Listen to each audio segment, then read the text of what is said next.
Delivery service வந்து பார்த்தீங்கன்னா அவங்க நம்மளுக்கு சொல்கிற டைம் ஆன் டைம் டெலிவரி பண்ணுறாங்க. சொன்ன மாதிரி அவங்களே வந்துட்டு எல்லாமே அவங்களே அரேஞ்ச் பண்ணி கொடுத்து ஷிஃப்ட்டும் பண்ணி கொடுத்து எல்லாமே நம்மளுக்கு பண்ணி கொடுக்குறாங்க. பெஸ்ட்டாக பண்ணி கொடுத்துருக்காங்க. எங்களுக்கு அதே மாதிரி இன்றைக்கி பார்த்தீங்கன்னா நம்மளுக்கு ரெயின் கூடி இருந்துச்சு. அந்த இதுவும் அவங்க பார்க்காம நல்லா பெஸ்ட்டாகவே பண்ணி கொடுத்துருக்காங்க.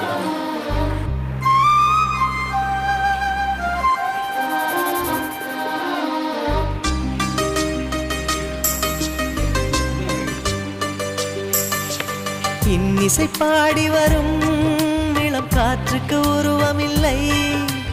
காற்றலை இல்லை என்றால் ஒரு பாட்டொலி கேட்பதில்லை.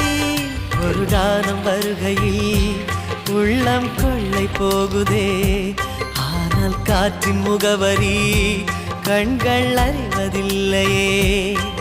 இந்த வாழ்க்கையே ஒரு தேடல்தான். அதை தேடி தேடி தேடும் மனது தொலைகிறதே.